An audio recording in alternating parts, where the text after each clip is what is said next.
कहता एफ कोई फंक्शन है जो ए बी से आर में है, ए बी कोई क्लोज इंटरवल है और उससे रियल नंबर में है, या एफ है मैप कर रहा है ए बी से आर में, और एफ कैसा फंक्शन है तो कंटिन्यूअस है, कहां ऑन द क्लोज्ड में and bounded interval A B में, then f is uniformly continuous on A B. यही क्वेश्चन बोला, सुनिए ध्यान से, बहुत बच्चा को बुझाया नहीं कि क्या हम बोल दिए। क्वेश्चन बोला कि एफ जो है वह कंटिन्यूअस है और बॉन्डेड है, ध्यान दीजिएगा। एफ क्या क्या है, बोलिए बोलिए बच्चे क्या है एफ, तो आप कहेंगे सर एफ कंटिन्यूअस है और एफ बॉन्डेड है, दो बात है, एफ कंटिन्यूअस है, दूसरा एफ बॉन्डेड है। तब आपको बताना है कि यही एफ जो होगा वह यूनिफॉर्मली कंटिन्यूअस होगा, ठीक है, कि एफ पहले से कंटिन्यूअस है और बॉन्डेड भी है, तो बता दीजिए कि यही एफ जो होगा यूनिफॉर्मली कंटिन्यूअस होगा, ठीक, स्टेटमेंट समझ गया। अब आप कहेंगे सर यूनिफॉर्मली कंटिन्यूअस तो ठीक है, प्रूफ करना है, लेकिन होता क्या है यूनिफॉर्मली कंटिन्यूअस, और कंडीशन क्या होता है, हम क्या दिखा दे कि आप कहिए कि यूनिफॉर्मली कंटिन्यूअस, ये भी बात सही है।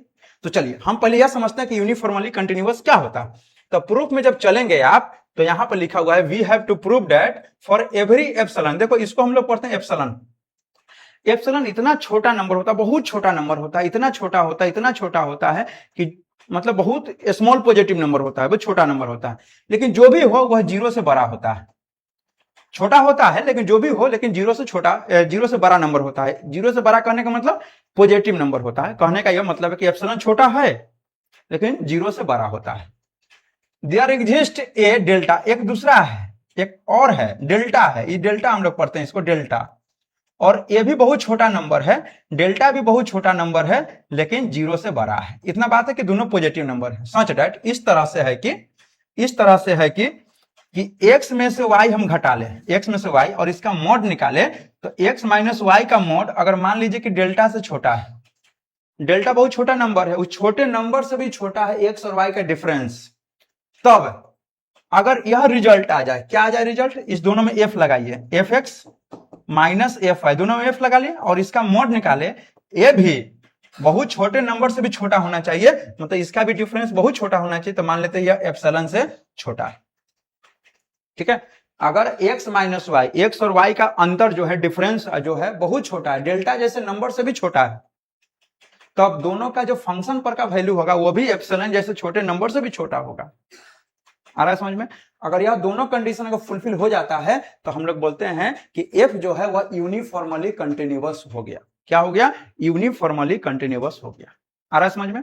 दो नंबर लेना है x और y, उसका मॉड का डिफरेंस निकालना है। अगर वह डेल्टा से छोटा है तब दोनों का फंक्शन का वैल्यू भी अगर वह एप्सिलॉन जैसे छोटे से नंबर से भी छोटा हो जाए तो हम लोग बोलते हैं बहादुर बच्चे कि f क्या हो गया? यूनिफॉर्मली कंटिन्यूअस हो गया। क्या हो गया? यूनिफॉर्मली क्या हो गया? कंटिन्यूअस। तो वही चीज लिखा है कि अगर x माइनस वाई का मोड अगर लेस देन हो, छोटा हो, किससे? डेल्टा से, तो इसका मोड जो भी होगा वह एप्सिलॉन से छोटा होगा। जहां x y जो है वो कहां से आया होगा? A b. इसको पढ़ते हैं क्लोज इंटरवल ए बी, बिग ब्रैकेट है तो अपना मन से आप स्मॉल ब्रैकेट मत लिख लेना, गलत हो जाएगा। यहाँ पर क्लोज इंटरवल है ए बी, उसी ए और बी के बीच का कोई नंबर है x और y। तो अगर आप यह चीज दिखा दिए ना, यह चीज दिखा दिए तो इसका मतलब यूनिफॉर्मली कंटिन्यूअस हो गया। बात खत्म। अब आगे हम लोग बढ़ेंगे, जब इसको प्रूफ करने जाएंगे ना तो हम लोग क्या करते हैं? उल्टा मानेंगे। उल्टा, जैसे याद कीजिए क्लास 10th में प्रूफ करना रहता था कि √3 अपरिमेय संख्या है, लेकिन हम जबरदस्ती मानते कि ना ये परिमेय संख्या है, जबरदस्ती मानते थे। जब रिजल्ट गड़बड़ आता था लास्ट में तो हम कहते थे कि ना हम मानिए गलत लिए थे, मतलब जे है से है ठीक। वही बात है यहाँ पर है, प्रूफ करना है कि यूनिफॉर्मली कंटिन्यूअस है, यूनिफॉर्मली कंटिन्यूअस है, लेकिन हम लोग जबरदस्ती माने हैं कि यूनिफॉर्मली कंटिन्यूअस नहीं है। तो देखो यहाँ पर suppose contrary to the result that f is not uniformly continuous on a b, हम लोग मान लिए कि f यूनिफॉर्मली कंटिन्यूअस नहीं है। तो अगर यूनिफॉर्मली कंटिन्यूअस नहीं है तो हम लोग क्या कर सकते हैं? देखो, then there exist epsilon naught, हमें उसमें एप्सिलॉन लिया है ना, हम कोई भी नंबर ले सकते हैं, मान लेते हैं एप्सिलॉन नॉट।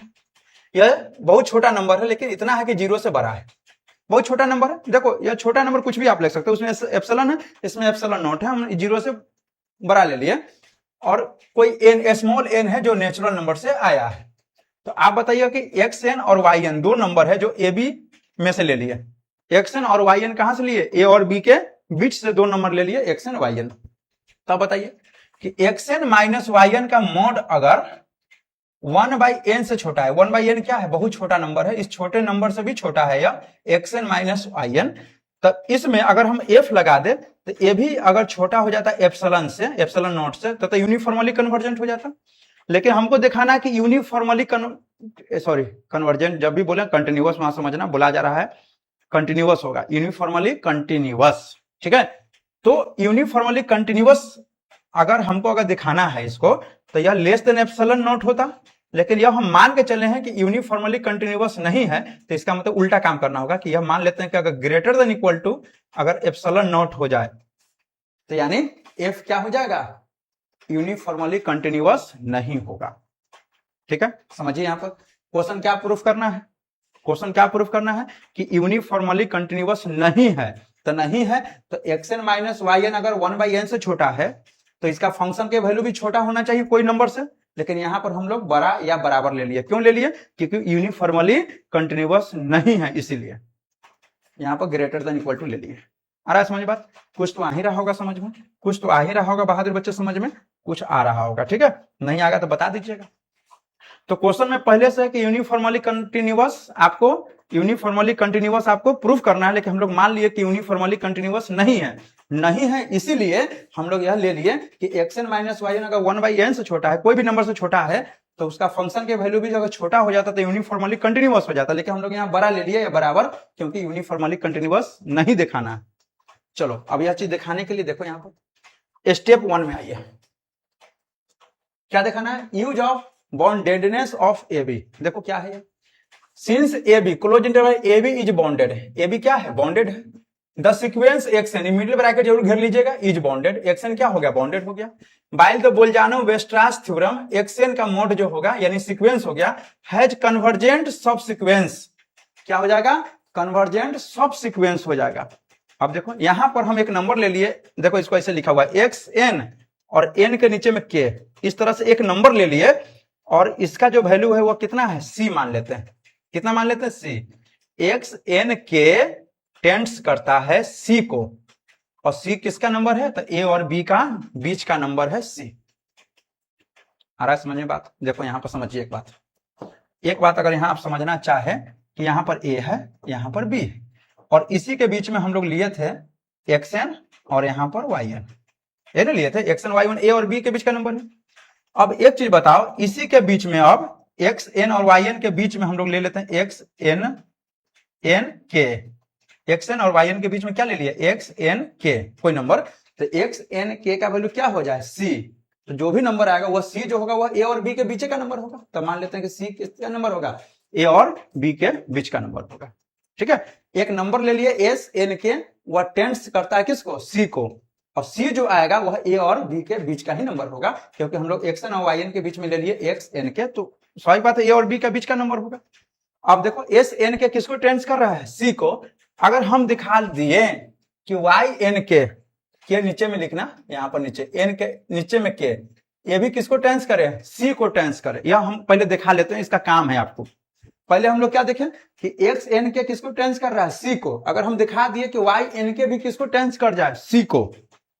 स्वाभाविक बात है कि वाई एन के अगर हम लेंगे इसी के बीच का नंबर होगा, यहां पर मान लो वाई एन और के, तो ये भी तो इसी के बीच का नंबर होगा ना। तो ये भी अगर वैल्यू क्या हो जाए? सी हो जाए, तो आपका काम बन जाएगा। क्या हो जाएगा? अब देखो यहां से हम लोग क्या लिखते हैं, मॉड के अंदर में एक्स एन के, देखो एक्स एन के ऐसे लिखना है, एक्स एन और यहां पर के, माइनस वाई एन और यहां पर के।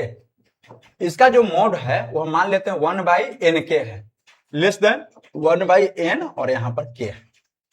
मतलब यह दो एलिमेंट है, यह दो एलिमेंट जो है वो किसी भी नंबर से छोटा होगा, तो हम लोग मान लिए 1/n के से छोटा है। ये हम लोग अपना मन से मान लिए। एक्स एन के माइनस वाई एन के क्या है? छोटा है 1/n के से, मतलब किसी भी नंबर से यह छोटा है। ठीक, अब देख, अब हम लोग ले के चलते हैं वाई एन के माइनस सी का वैल्यू, तो यह लेस देन इक्वल टू हो जाएगा वाई एन के माइनस एक्स एन के प्लस एक्स एन के माइनस सी। अब देखो इससे ही कट जाएगा तो क्या बचेगा? वाई एन के माइनस सी, तो यही ना आ जाएगा वाई एन के माइनस सी। तो एक्स एन के प्लस माइनस कर दिया, एक्स एन के प्लस कर दिए।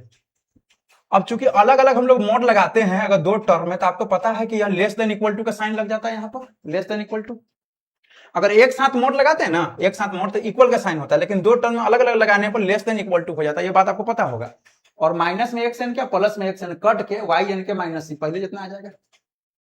अब एक चीज बताओ, के अगर मान लीजिए किसको टेंड करता है, इन्फिनिटी को, तब वाई एन के माइनस एक्स एन के का वैल्यू किसको कितना हो जाएगा, जीरो हो जाएगा। इसका वैल्यू कितना हो जाएगा, जीरो। कैसे हो जाएगा, तो देखो एक्स एन के माइनस वाई एन के है, के जगह इन्फिनिटी रखिएगा तो 1/इन्फिनिटी क्या हो जाएगा, जीरो हो जाएगा ना।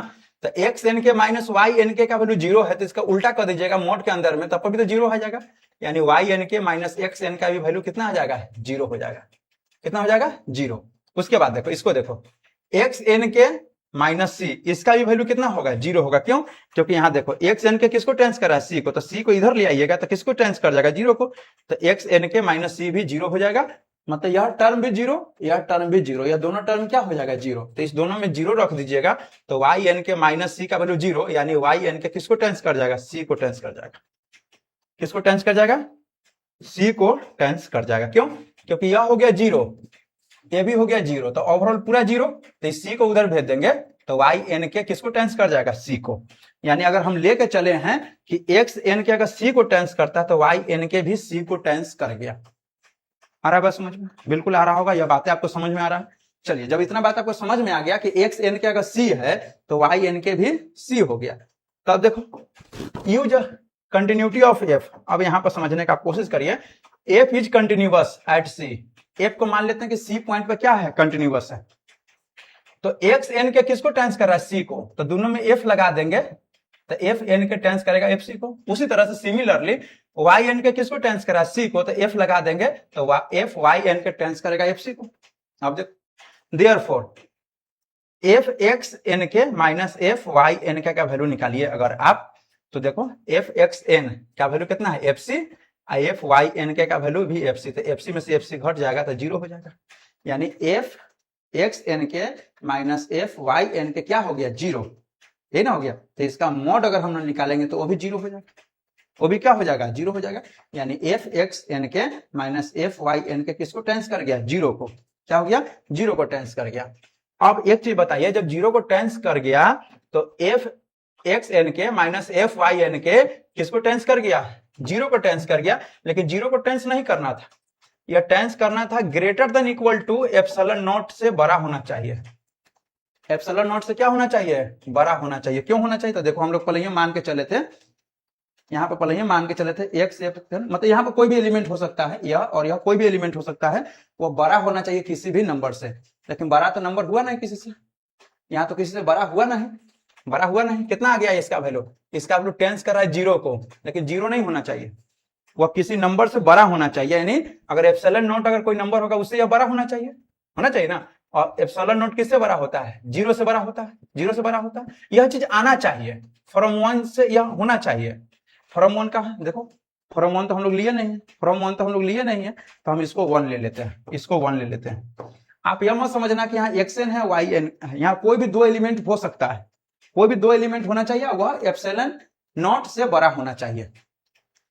तो यहाँ पर एप्सिलॉन नॉट से क्या होना चाहिए, बड़ा होना चाहिए। और एप्सिलॉन नॉट जीरो से बड़ा होता ही पता है। लेकिन लेकिन लेकिन लेकिन यहाँ पर इसको मान लो दो, इसको क्या मान लेते हैं, दो। कितना मान लेते हैं, दो। लेकिन दो में क्या है बताओ, कंट्राडिक्ट कर रहा है, क्योंकि इसका वैल्यू जो है वह किसको टेंस कर रहा है, जीरो को। तो गलत बात नहीं आ गया, होना चाहिए एप्सिलॉन नॉट से बड़ा। एप्सिलॉन नॉट है जीरो से बड़ा, यानी इसका वैल्यू जीरो से बड़ा होना चाहिए। लेकिन रिजल्ट जो आया वह जीरो आ गया, आना चाहिए जीरो से बड़ा, और रिजल्ट आ गया जीरो।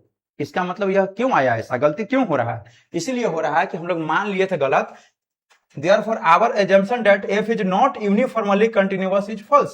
यानी जो हम लोग माने थे कि यूनिफॉर्मली कंटिन्यूअस नहीं है, यह गलत हो गया। तो गलत हो गया, सही क्या है, कंक्लूजन क्या है, hence f is uniformly continuous on AB। यही चीज आपको दिखाना था।